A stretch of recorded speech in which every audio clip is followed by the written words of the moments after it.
Weld thermal cycle. तो क्या weld thermal cycle? The thermal cycle in which weld metal and heat affected zone has important effects on the properties of certain alloys.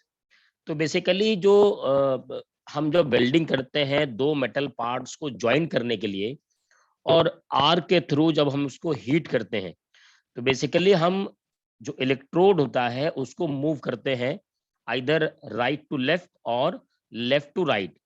तो इस तरीके से जब move में बाद उसमें लेंथ के अकॉर्डिंग टेम्परेचर का वेरिएशन होता रहता है। हमने जिस एरिया को कर लिया और इलेक्ट्रोड को आगे मूव कर गए, तो जो पीछे का एरिया था अब हमने उसे कूलिंग के लिए छोड़ दिया, और आगे के हम क्या कर रहे हैं, उसे हीटिंग कर रहे हैं, टेम्परेचर में वेरिएशन कर रहे हैं। तो ये जो लेंथ के अकॉर्डिंग टाइम का और टेम्परेचर वेरिएशन होता है, इसे ही कहते हैं वेल्ड थर्मल साइकिल। और वेल्ड थर्मल साइकिल का एक बहुत बड़ा इफेक्ट है कुछ एलॉयज की प्रॉपर्टीज पर, particularly hardenable alloy steels, and for such material control of the thermal cycle may be prerequisite to successful welding। तो अब इनका इफेक्ट बहुत ज्यादा है इस तरीके के एलॉय जो कि हार्डनेबल स्टील एलॉयज हैं। इसका मतलब इस वेल्ड थर्मल साइकिल का कंट्रोल बहुत जरूरी है इनकी प्रॉपर्टीज को अल्टर कर से रोकने के लिए। तो ये तो इसका एक इंपॉर्टेंट हो गया। अब देखिए यहाँ पर एक एक टाइम टेम्परेचर ग्राफ शो किया गया है कि किस तरीके से वेरिएशन होता रहता है, और इसको समझाया गया है एक पॉइंट से कि above figure shows the temperature distribution around a metallic arc weld butt weld. तो जो एक बट वेल्ड है उसमें एक टेम्परेचर का शो किया गया है, और यहाँ पर ये शो किया गया है कि जो इलेक्ट्रोड है वो राइट टू लेफ्ट मूव कर रहा, electrode arc is moving from right to left. अब देखिए ये राइट का पोर्शन है और ये लेफ्ट का पोर्शन है, तो ऑब्वियसली जब हम इसको मूव करेंगे राइट से लेफ्ट की तरफ, तो पीछे का जो पोर्शन है जहां पर वेल्डिंग हो चुका, अब वो पोर्शन क्या होगा, कूलिंग की तरफ बढ़ेगा। तो ये कूलिंग ये एरिया कूलिंग की तरफ होने लगता है, और यहाँ कूलिंग रेट का जो इफेक्ट है वो स्टार्ट हो जाए है। इस तरीके से हमें टेम्परेचर देखिए एक पैटर्न मिल रहा है, और ये जो पैटर्न है वो क्या है, the leading edge of the temperature pattern is compressed. ये जो लीडिंग एज है वो कंप्रेस्ड है as compare to this trailing edge के। क्यों? क्योंकि जब हम इस लीडिंग एज को छोड़ देंगे तो क्या होगा, यहाँ पर कूलिंग होगा। इसी तरीके से जो डिफरेंट आर्क आपको दिखाए गए हैं, चार ये आर्क दिखाए गए हैं जिसका ये एरिया क्या है, कंप्रेस्ड है, और ये एरिया वाइड है। और इसकी वजह यही है कि जो टेम्परेचर का हम ग्राफ प्लॉट कर रहे हैं, वो टेम्परेचर इस एरिया में जिधर वेल्डिंग हो चुका है वो एरिया अब क्या हो रहा है, टेम्परेचर के ग्राफ से डाउन हो रहा है। इसीलिए जो ब्लैक कलर का ग्राफ है वो देखिए 4 डिग्री सेंटीग्रेड शो कर रहा है। रेड कलर के जो लाइन है वो 538 डिग्री सेंटीग्रेड। ग्रीन कलर के जो ग्राफ है वो है 815 सेंटीग्रेड 800 पर। एंड ब्लू लाइन शो कर रहा है 1093 डिग्री सेंटीग्रेड को। तो ये यहाँ पर एक ग्राफ हमने समझाया है।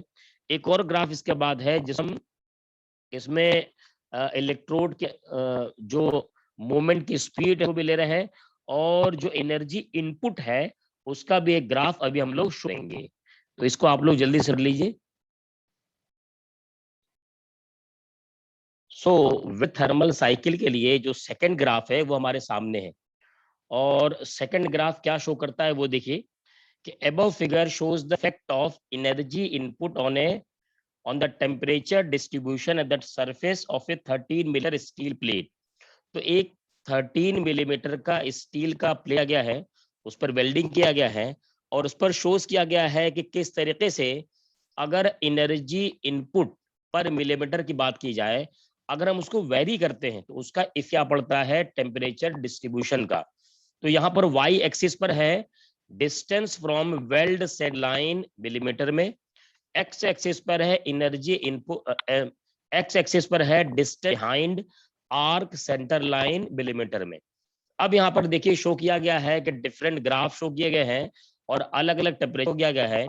ये जो डॉटेड लाइन है मीडियम पर, इसका ऊपर जो पोर्शन है उसमें एनर्जी इनपुट है 3940 जूल पर मिलीमीटर, और इस डॉटेड लाइन मीडियन लाइन के जो नीचे का पोर्शन है उसमें एनर्जी इनपुट 1970 जूल पर मिलीमीटर।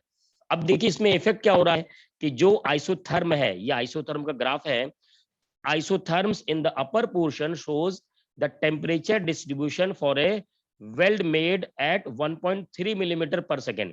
यानी जो ऊपर का पोर्शन जिस एनर्जी इनपुट 3940 जूल पर मिलीमीटर है, इसमें जो स्पीड है वो 1.3 मिलीमीटर पर सेकेंड है, और वैसे ही उसमें एनर्जी इनपुट 3940 जूल पर मिलीमीटर, और जो इनिशियल प्लेट का टेम्परेचर लिया गया था वेल्डिंग के स्टार्ट में ही वो था 27 डिग्री।